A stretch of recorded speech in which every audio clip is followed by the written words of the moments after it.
Dans le sanctuaire d'Artémis à Éphèse, durant l'été de 41 avant notre ère, une femme qui avait autrefois porté un diadème royal fut traînée hors du sanctuaire et exécutée. Les auteurs antiques rapportent ce moment. Plutarque, dans Antoine 41, Cassius Dio, dans Histoire romaine, et Aion, dans les guerres civiles, décrivent des soldats violant le droit d'asile du temple pour enlever et tuer Arsène IV, sœur de Cléopâtre II. Les travaux archéologiques à Artémis confirment une activité cultuelle continue jusqu'à la période impériale romaine, et les inscriptions conservées sur le site attestent du droit d'asile, longtemps respecté dans ce sanctuaire. Cela importe, car le refuge du temple était légalement sacré. Sa violation constituait un signal politique délibéré. Si vous appréciez ces histoires sombres, laissez un like et abonnez-vous. Commentez ci-dessous d'où vous nous écoutez. Je suis sincèrement curieux de savoir jusqu'où ces récits voyagent. Le récit de Plutarque est précis sur les dates et les acteurs. Marcus Antonius lui-même autorisa l'acte en 41 avant notre ère, sous l'influence de Cléopâtre. Le fait enregistré soulève immédiatement des questions sur le respect romain des sanctuaires grecs et sur la stratégie politique d'Antoine et Cléopâtre. Je vais analyser cela ensuite, y compris les origines de la revendication d'Arsène et la manière dont elle est arrivée à Éphèse. Une histoire enracinée dans les amendes monétaires, les papyrus et les chroniques contemporaines, qui pointent vers une querelle familiale aux conséquences dépassant l'exécution d'un seul individu, préparant le développement suivant, la crise de succession thomique, qui força Arsène à chercher refuge et exil. L'archéologie et la numismatique fournissent les premières traces tangibles de la carrière publique d'Arsène. Des pièces portant le nom d'Arsène et des diadèmes royaux ont été retrouvées en Anatolie et le long des côtes des hordes alégiennes, datables par le style des années 40 et 30 avant notre ère. Elles indiquent mal sa revendication du statut royal avant sa capture. Les inscriptions d'Éphèse et des villes voisines conservent des dédicaces à Artémismè, datant de la fin de la période hellénistique, démontrant la centralité politique continue du temple. Les récits primaires, Plutarque, Cassius Dio, Aion, situant l'ascension d'Arsène dans le contexte de la succession thomique. Après la mort de Tolioète, en 51 avant notre ère, et la guerre qui s'ensuivit entre Cléopâtre VII et le clan thomique. Je montrerai comment les inscriptions et les monnaies corroborent ces sources littéraires. Les hordes datées des premières décennies avant notre ère incluent des émissions avec des images royales thomiques et des sœurs frappes, suggérant un renouvellement politique rapide. La conséquence de ces bouleversements fut que la rivalité fraternelle devint politique d'État et le sanctuaire, refuge, se transforma en piège politique. De la numismatique, nous passons aux papyrus, aux archives administratives d'Égypte, conservées à Oxyrhynque, qui montrent l'empreinte bureaucratique du règne thomique et les vulnérabilités de revendications, comme celle d'Arsène. Cela conduit à sa fuite et au soutien qu'elle trouva parmi les cités grecques locales, un réseau de soutien qui déterminera plus tard son destin. La succession thomique à Alexandrie était un schéma documenté de corresponsabilité fraternelle, de mariage et de fratricide. Les preuves papyrologiques de la période thomique, y compris des pétitions et des registres fiscaux datés selon les années royales, montrent comment la maison royale distribuait les titres fonciers et les sacerdoces pour assurer la loyauté. Le bref règne de Bones le Thor, en 518 et 55 avant notre ère, attesté dans les chroniques grecques et sur les monnaies, démontre cette tendance ancienne Lorsque Tomie se trouvait à Rome, une sœur prit le pouvoir et fut plus tard exécutée à son retour, comme le rapportent Joseph et les historiens romains. Ces précédents expliquent l'environnement institutionnel qu'Arsène rencontra. L'implication est que les femmes royales pouvaient être à la fois des remplaçantes et des menaces. Les inscriptions enregistrant les sacerdoces dans les temples égyptiens mentionnent fréquemment des femmes royales. Ainsi, la proclamation d'Arsène comme reine par la population d'Alexandrie lors des troubles civils alexandrins n'était pas une nouveauté isolée, mais faisait partie d'un schéma qui nous mène aux interventions militaires de Rome, lesquelles allaient déterminer son destin. Les archives militaires et les dépêches romaines, conservées par les historiens ultérieurs, révèlent le modèle d'intervention romaine. L'arrivée de Jules César à Alexandrie, en 48 avant notre ère, son siège et la mort de Tomie, enregistrés dans sa propre correspondance et compilés dans des anthologies ultérieures, corroborées par les couches archéologiques, liées au feu et à la destruction, modifièrent l'équilibre du pouvoir. César déclara Cléopâtre corresponsable et laissa un vide de pouvoir qui permit à Arsène de se présenter comme revendicatrice rivale. Les preuves numismatiques montrent un remplacement rapide des types de monnaie à Alexandrie.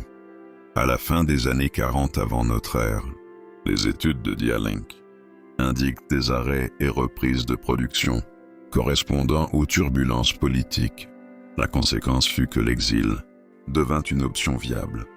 Pour les rivales royales, l'exil d'Arsène à Éphèse est attesté par des sources romaines et confirmé par les inscriptions et les honneurs civiques de la ville, que nous examinerons pour comprendre comment les cités grecques accueillaient les dissidentes thomiques et comment ce sanctuaire est ensuite devenu un piège politique.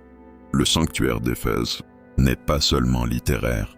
Les fouilles à Artémis révèlent un vote continu de déposition et des inscriptions civiques, faisant référence aux relations interurbaines. Lors de la transition hellénistique vers romaine, les archives civiques de la ville, conservées sur pierre et sur des inscriptions de parapet, incluent des décrets remerciant les dignitaires de passage, suggérant que la ville s'attendait à être une scène de diplomatie interétatique. Arsène arriva dans un paysage civique, conçu pour accueillir des sommets, non pour exécuter la politique. Pourtant, les décrets survivants de la période montrent qu'Éphèse hébergeait des membres de familles royales exilés, comme une pratique courante. Les archéologues ont catalogué des objets votifs, datés des premières années de la période impériale, dans l'enceinte du temple. Ils apportent une texture archéologique au récit de Plutarque. L'implication est que la réputation d'Éphèse, pour son hospitalité, créa un espace dans lequel Arsène pouvait revendiquer sa légitimité. Mais cette même visibilité la rendit vulnérable à la pression politique romaine. Une vulnérabilité qui sera cruciale dans le récit de la manière dont Antoine et Cléopâtre la ciblèrent.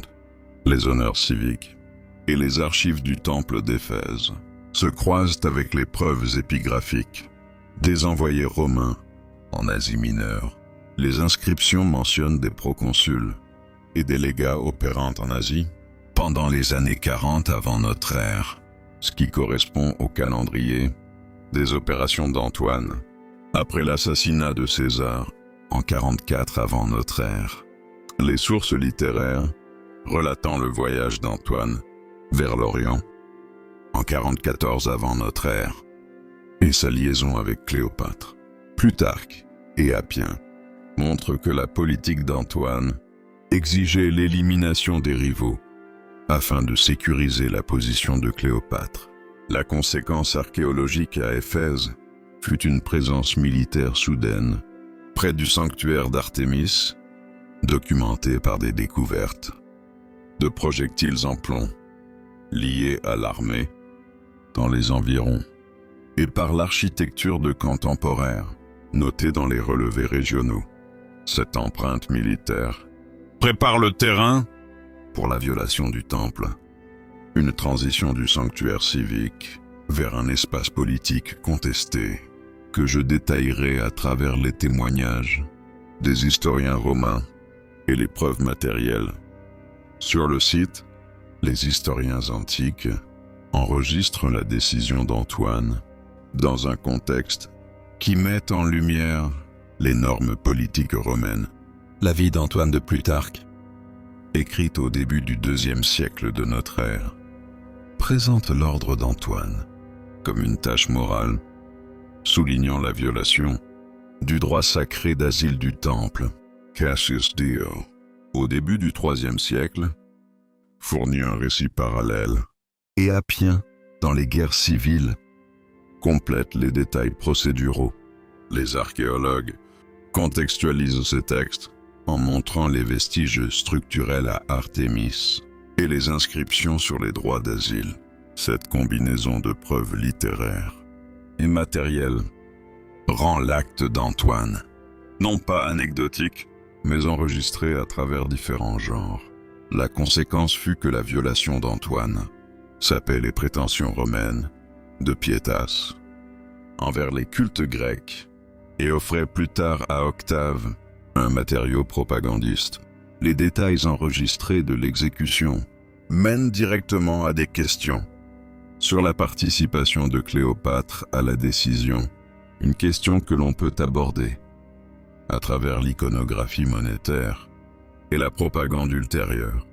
L'iconographie des pièces des années 40 et 30 avant notre ère révèle comment Cléopâtre a cherché à redéfinir la souveraineté. Les pièces frappées à Alexandrie et émises dans tout le bassin oriental de la Méditerranée montrent Cléopâtre avec des titres et des associations divines variées, tentant de cimenter sa légitimité. En comparant ces types de pièces avec les émissions temporaires portant le nom d'Arsénaux, les chercheurs notent un message visuel délibéré. Les portraits de Cléopâtre circulent largement, tandis que les trouvailles monétaires d'Arsénaux sont plus localisées, suggérant des réseaux plus faibles. Les preuves numismatiques compliquent donc les affirmations littéraires d'une unité absolue entre Antoine et Cléopâtre. Elles montrent des images concurrentes de légitimité. L'implication est que Cléopâtre avait à la fois le motif et les moyens de pousser à l'élimination d'Arsénaux. Ce motif sera suivi dans les communications politiques romaines, les lettres et la propagande qui subsistent en fragments, et dans les citations d'historiens ultérieurs qui seront analysées ensuite pour montrer comment Rome a absorbé et réinterprété l'incident. Nous nous tournons ensuite vers les correspondants romains et les discours survivants qui abordent l'Orient après 44 avant notre ère. Les Philippiques de Cicéron, les lettres de l'élite romaine, conservées dans des collections, et les fondations de la propagande augustéenne fournissent le cadre idéologique pour le jugement d'Antoine. Les descriptions de Cicéron, présentant Antoine comme imprudent et indulgent, précèdent l'incident à Artémis et instaurent un ton dans la mémoire de l'élite romaine. Ces textes constituent des sources primaires pour le sentiment romain, les corrélats archéologiques, incluant la distribution de monuments de style romain en Asie mineure, datés des années 30 et 20 avant notre ère, montrant une empreinte romaine croissante. La conséquence immédiate est un cadre narratif romain prêt à assimiler la violation du sanctuaire d'Artémis dans des attaques politiques, un recadrage qui sera utilisé par Octave. Ce recadrage est documenté dans les histoires ultérieures et dans les archives officielles de l'ère augustéenne que nous explorerons pour comprendre comment les faits ont été transformés en récits d'État. Le récit augustéen des excès d'Antoine est visible dans les tropes littéraires et dans la culture matérielle. Les programmes d'inscription monumentale à Rome, à partir des années 20 avant notre ère, contrastent à plusieurs reprises la Pietas d'Octave avec les transgressions d'Antoine. Plutarque, écrivant plus tard, avait accès à ces histoires circulantes. La conséquence pour Arsène fut l'effacement. Une fois exécuté par les agents de Rome, sa mémoire devint gênante. Les archéologues pointent un schéma de suppression délibérée des images et des noms dans les temples égyptiens lorsqu'une dynastie tombait en disgrâce. Les chercheurs appellent cela la damnatio, mémoriée dans les contextes thomiques et romains. Les preuves incluent des noms gravés sur les statues et des réinitialisations d'iconographie. Cela conduit à la question de savoir comment ces effacements matériels peuvent être tracés et distingués de l'érosion naturelle et des reconstructions ultérieures. Un problème méthodologique que l'archéologie légale et l'épigraphie abordent ensuite. L'épigraphie médico-légale et les études paléo-environnementales permettent de distinguer l'effacement délibéré de la détérioration naturelle. Des analyses détaillées des marques de ciseaux sur les statues thomiques et dans les enceintes des temples, inspectées au microscope et enregistrées dans les rapports de sites des ports et sanctuaires égyptiens, montrent des motifs cohérents avec une suppression iconoclaste, plutôt qu'avec une abrasion naturelle. La datation au radiocarbone des matériaux organiques, trouvée dans les couches stratigraphiques associées, aide à situer chronologiquement ces épisodes. Dans le cas d'Arsène, des études comparatives de statues et de reliefs d'Alexandrie révèlent la suppression sélective des noms féminins royaux, immédiatement après 31 avant notre ère, ce qui est cohérent avec une décision politique visant à éliminer la mémoire d'une rivale. L'implication est que le registre archéologique corrobore les récits littéraires sur l'effacement politique. À partir de l'effacement matériel, nous passons au silence textuel. La manière dont les papyrus, inscriptions et archives officielles ont été rédigés ou omis affecte la capacité des historiens à reconstruire la vie d'Arsène. Les silences papyrologiques sont particulièrement révélateurs. Les collections de papyrus d'Oxyrhynque et d'autres archives égyptiennes contiennent des listes bureaucratiques et des lettres privées qui interrompent soudainement la mention de certains noms royaux après les années 30 avant notre ère. Bien que l'absence ne constitue pas une preuve directe lorsqu'elle est mise en relation avec les effacements épigraphiques et l'arrêt de la circulation monétaire, un schéma d'omission délibéré se dessine. Cette conjoncture soutient l'hypothèse selon laquelle la mémoire d'Arsène a été activement supprimée dans les archives officielles.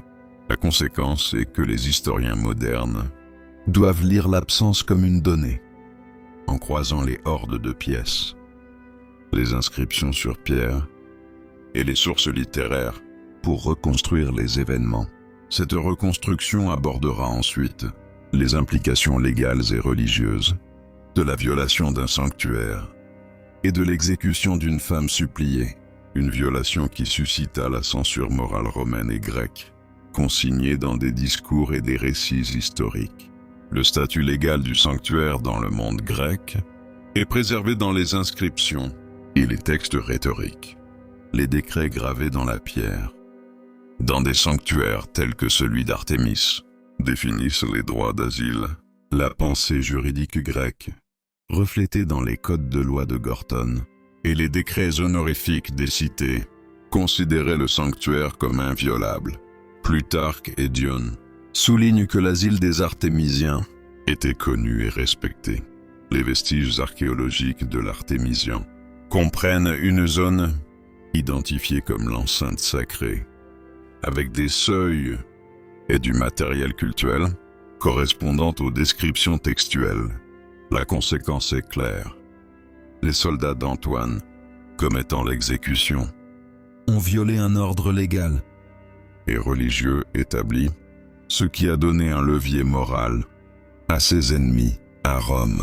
Cette violation légale Aura des répercussions diplomatiques, documentées indirectement, dans des lettres et les archives du Sénat que j'examinerai ensuite.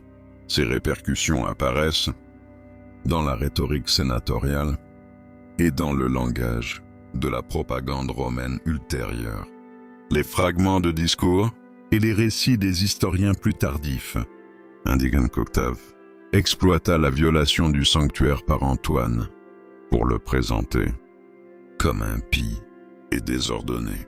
Les preuves archéologiques, telles que les reliefs commémoratifs romains en Asie mineure du 1er siècle avant notre ère, portent une iconographie mettant en avant l'ordre romain face à l'anarchie orientale.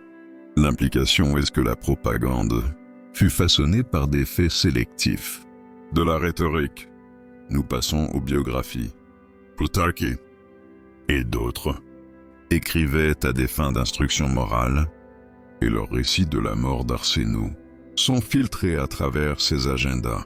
Comprendre ces filtres nécessite une triangulation interdisciplinaire, comparant les motivations de l'historien avec les traces matérielles à Éphèse et à Alexandrie, qui sera explorée ensuite à travers une analyse ciblée des trouvailles monétaires et des archives des temples. Les hordes de pièces fournissent des instantanés datés de l'allégeance politique.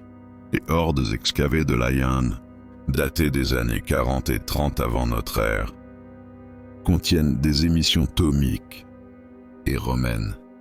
Dans des contextes mixtes, les catalogues des bases numismatiques montrent des discontinuités abruptes dans certaines séries thomiques. Après 30 avant notre ère, les pièces portant le titre d'Arsénou apparaissent dans un rayon de circulation limité, comme enregistré dans les catalogues du British Museum et dans les catalogues numismatiques grecs, ce qui suggère qu'elle disposait d'un réseau logistique restreint.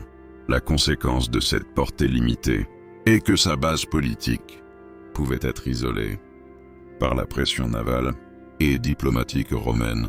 Cette image numismatique corrobore le récit littéraire, selon lequel l'infrastructure politique d'Arsénou était fragile. Elle prépare également l'analyse des réseaux sociaux, des cités grecques, des soldats vétérans et des rois clients qui ont pu, ou non, la protéger. Lorsque Antoine est arrivé à Éphèse, les archives épigraphiques d'Asie mineure, recensant des bienfaits et des décrets, accordant des honneurs à des souverains étrangers, Éphèse et les villes voisines, documentent des expéditions de grains, des banquets civiques et des statuts honorifiques. Ces inscriptions, cataloguées dans le Corpus Inscriptionum Graecarum, montrent l'économie politique de la cité grecque et sa capacité à accueillir des souverains exilés comme Arsénou. Les chercheurs ont utilisé ces archives civiques pour démontrer comment les réseaux interurbains pouvaient fournir une protection temporaire, mais dépendaient de la tolérance romaine. La conséquence, lorsque les priorités romaines changeaient, est que cette protection civique s'évaporait. Cette fragilité explique pourquoi le sanctuaire d'Artémis a pu être transformé de refuge en scène de crime.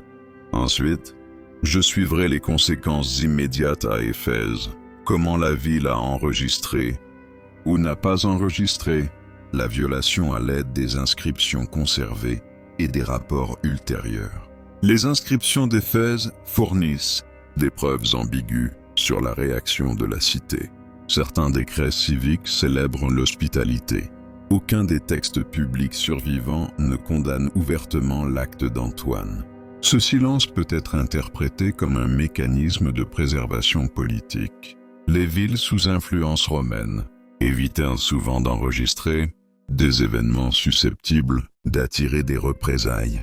Les archéologues notent une couche de reconstruction civique à Éphèse dans les décennies suivant 40 et en avant notre ère, cohérente avec des arrangements négociés avec Rome.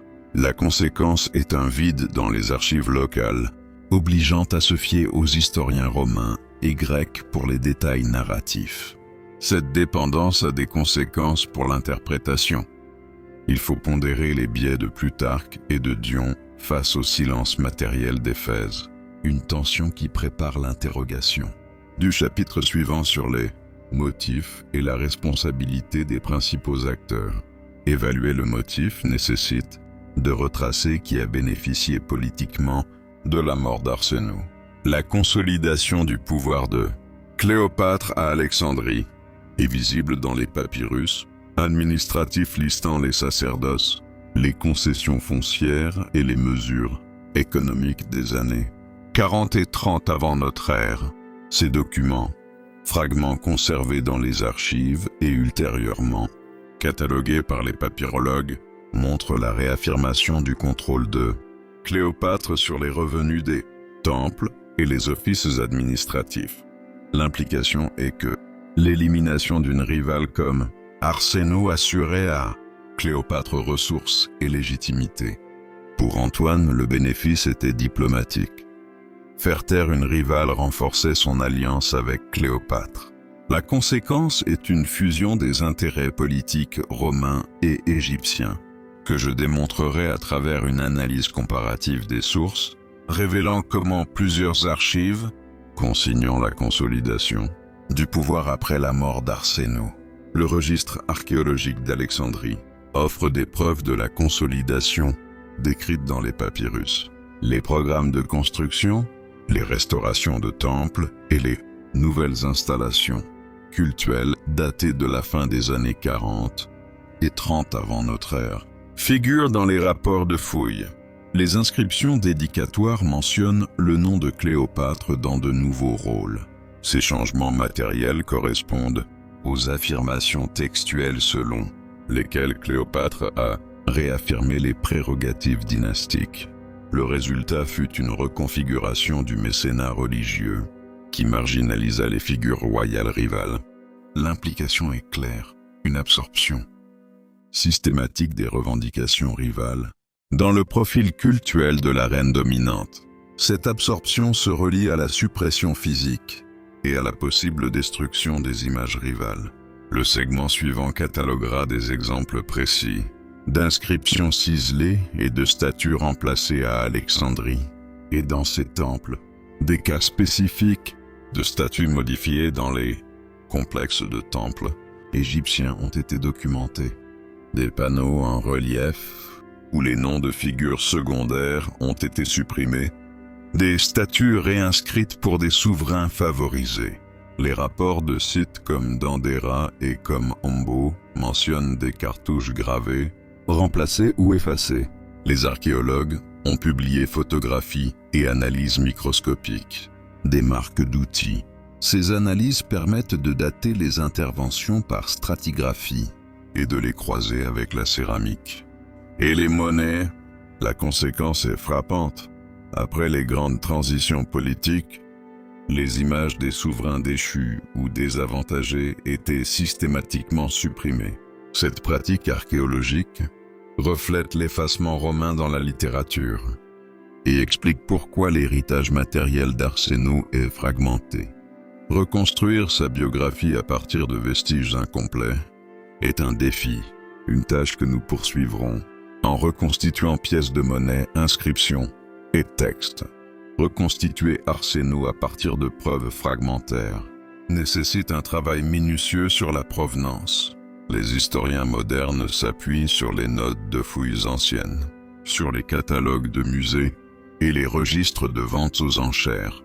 Les pièces attribuées à Arsène portent des marques de frappe et des points fins que les spécialistes utilisent pour cartographier son influence politique.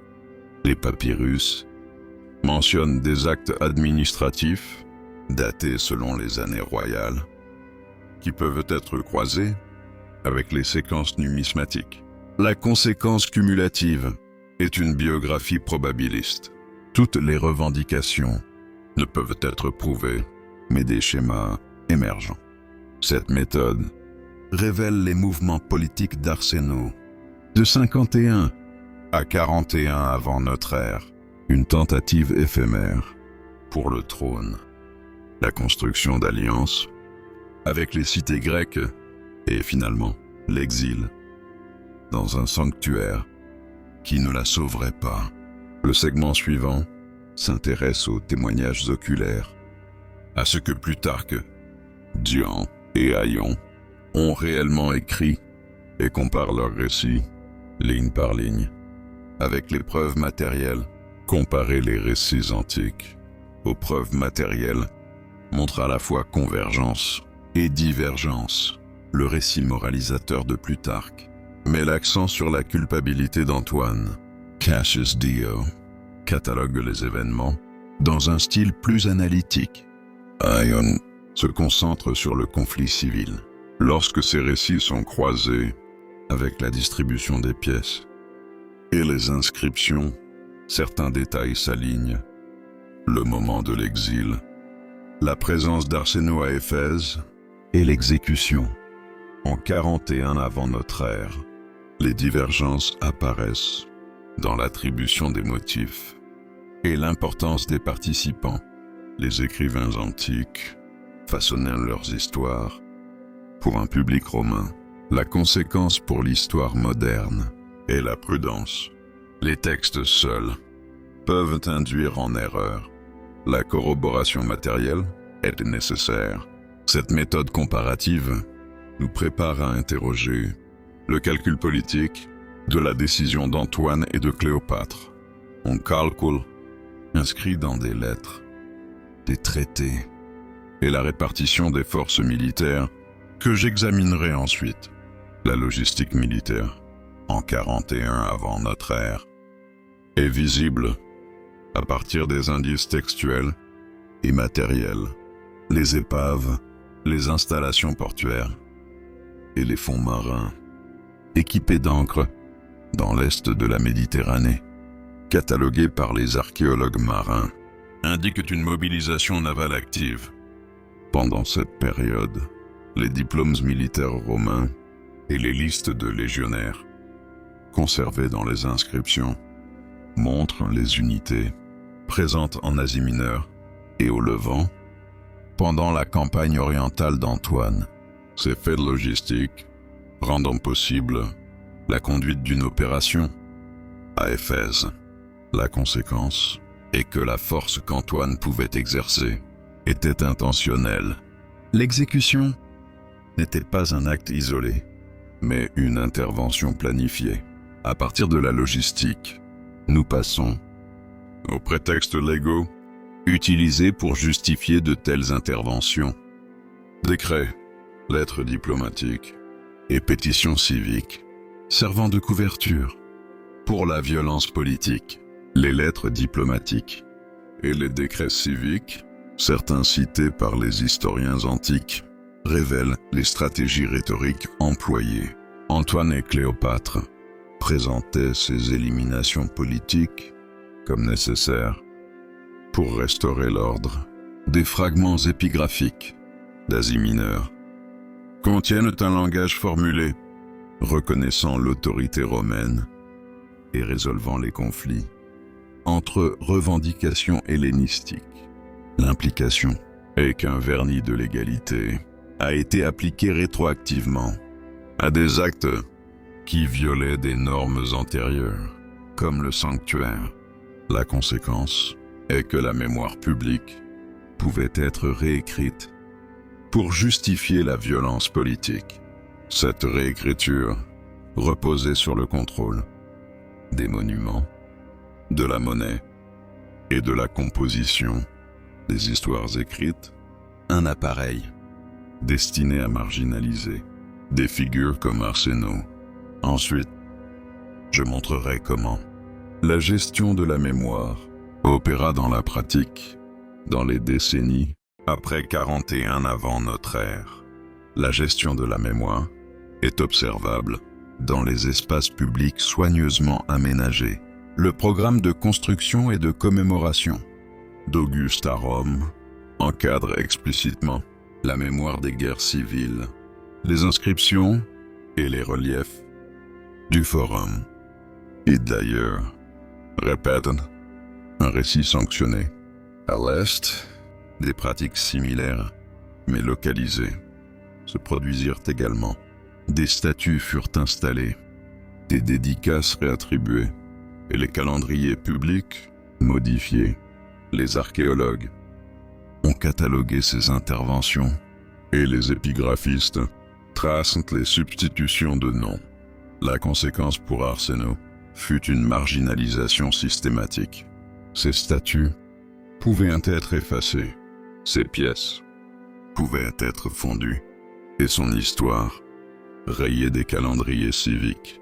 De la mémoire institutionnelle, nous passons à la mémoire populaire. Les graffitis, les lettres privées, les inscriptions annexes préservent parfois des noms défavorisés contre l'effacement officiel. Les preuves épigraphiques privées peuvent résister à la mémoire officielle. Des graffitis gravés sur les seuils de temples ou les murs d'amphithéâtres gardent parfois des noms rayés des monuments. Les inscriptions funéraires, conservées dans les cimetières, énumèrent parfois des affiliations ou des pétitions incluant des figures impopulaires. Ces archives à petite échelle, cataloguées dans les corpus épigraphiques, offrent une contre-preuve au silence officiel. Dans le cas d'Arsène, des graffitis isolés et des fragments de papyrus privés, faisant référence à des titulaires thomiques. Subsistant encore, ils révèlent que le peuple ordinaire gardait la mémoire, même lorsque les élites choisissaient l'oubli. La conséquence est méthodologique. Les historiens doivent prêter attention aux traces marginales, autant qu'aux grands monuments. Cette persistance de la mémoire privée ouvre la voie à un examen de l'historiographie romaine ultérieure et de la manière dont l'histoire d'Arsène a été racontée au fil des siècles. Les historiens romains et byzantins ultérieurs, citant des sources plus anciennes aujourd'hui perdues, façonnent notre compréhension moderne. Des auteurs tels que Floras Herodius et des chroniqueurs plus tardifs reproduisent des éléments de Plutarque et Dio, souvent en compressant les événements. Les études sur la transmission textuelle montrent comment certains passages ont survécu, tandis que d'autres se sont perdus dans la copie des manuscrits. La conséquence est que les récits survivants sont le produit d'une préservation sélective. Les philologues reconstruisent les traditions variantes à travers les familles de manuscrits pour approcher les récits originaux. Cette archéologie textuelle nous permet d'identifier les couches éditoriales ultérieures et les insertions de propagande que je vais décortiquer pour montrer comment l'histoire d'Arsène a été reformulée pour servir la mémoire impériale romaine. L'analyse philologique des traditions manuscrites révèle des interpolations et des omissions, où un scribe ultérieur a effacé un nom ou accentué un point moral, modifiant ainsi la perception des acteurs par la postérité. La comparaison croisée des manuscrits de Plutarque et d'Appian avec des fragments papyrologiques permet parfois de retrouver des lectures plus anciennes. La conséquence est que les reconstructions modernes doivent rester prudentes, bâties sur un appareil critique informé. Cet appareil, aussi, aide à suivre comment l'image de Cléopâtre a été amplifiée et celle d'Arsène diminuée. Un travail d'édition politique qui s'aligne avec l'effacement archéologique. Ensuite, nous retracerons comment l'agenda politique romain a utilisé les procès légaux et cérémoniels pour cimenter la mémoire de la victoire de Cléopâtre et de l'élimination d'Arsène, les prononcés légaux formels et les cérémonies commémoratives à Rome, après les campagnes de l'Orient, fonctionnent comme des légitimations rétroactives. Les décrets du Sénat et les inscriptions triomphales, préservées dans la tradition épigraphique fragmentaire, présentent les actions de Rome comme un rétablissement de l'ordre Ces actes officiels, souvent célébrant le règlement d'Octave de l'Orient. Après Actium Contrastant, l'ordre romain, avec les transgressions antérieures d'Antoine, les découvertes archéologiques à Rome, y compris des socles de statues et des plaques dédicatoires, énumérant les victoires, indiquent l'institutionnalisation d'un récit qui justifiait les actions passées. La conséquence est que la mémoire historique devint politique d'État. Cette institutionnalisation rendit plus difficile, pour les récits ultérieurs, de retrouver des figures mises de côté, comme Arsinoe, nous obligeant à nous appuyer sur des traces non officielles pour reconstruire ce qui s'est réellement passé sur les marches de l'Artémisian. Ces traces non officielles incluent les hordes monétaires locales, les lettres privées et les vestiges archéologiques qui ont persisté malgré la narration d'État. Ces matériaux peuvent contredire ou compliquer le récit officiel romain. Les schémas de circulation des pièces montrent des loyautés populaires différentes des revendications des élites. Et les inscriptions locales révèlent des accommodements civiques avec d'anciennes maisons royales. La conséquence est que l'histoire est multivocale.